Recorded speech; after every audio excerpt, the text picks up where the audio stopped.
Emiliano Sala naît le 31 octobre 1990 dans la province de Santa Fe, en Argentine.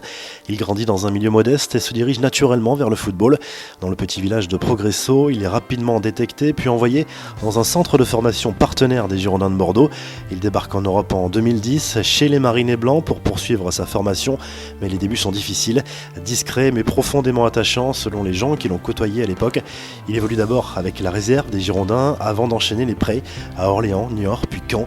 Sa carrière prend un nouvel élan lorsqu'il signe au FC Nantes en 2015.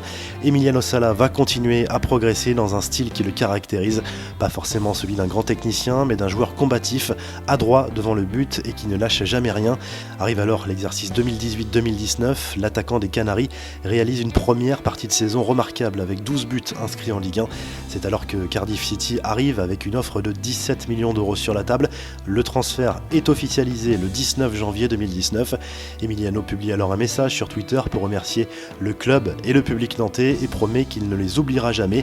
2 jours plus tard, le 21 janvier, il revient voir une dernière fois ses coéquipiers après la signature de son contrat au Pays de Galles. Avant de publier son dernier tweet, il prend alors la direction de l'aéroport avec son coéquipier Nicolas Pallois pour prendre un vol privé.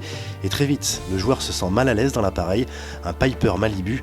L'état du monomoteur ne le rassure pas vraiment et Sala le fera savoir à des proches via ces quelques mots glaçants envoyés via une messagerie instantanée. Emiliano Sala embarquera finalement à bord de l'appareil aux alentours de 20h15 ce 21 janvier 2019.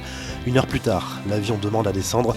Il vole à 2300 pieds lorsqu'il disparaît des écrans radars au-dessus des îles anglo-normandes. L'information tombe le lendemain matin. L'attaquant du FC Nantes et le pilote sont alors portés disparus et les recherches commencent rapidement. Les heures passent, les jours passent et toujours aucune trace du monomoteur. Le 25 janvier, la police de Guernesey annonce l'arrêt des recherches, ce qui déclenche une immense vague de solidarité dans le monde du football. La famille du joueur va réussir à réunir 400 000 euros pour lancer de nouvelles recherches privées cette fois. Le 3 février, vers 22h, le coordinateur des recherches annonce que l'appareil a été repéré dans la Manche à 67 mètres de profondeur et qu'un corps se trouve à l'intérieur. Le 6 février, ce corps est remonté à la surface pour identification et le verdict tombe 24 heures plus tard dans la soirée. Le corps est bien celui d'Emiliano Sala. La dépouille de l'ancien Nantais est ensuite remise à la famille pour l'organisation des obsèques en Argentine. Les dirigeants nantais annoncent alors qu'aucun joueur ne portera plus le numéro 9 à l'avenir.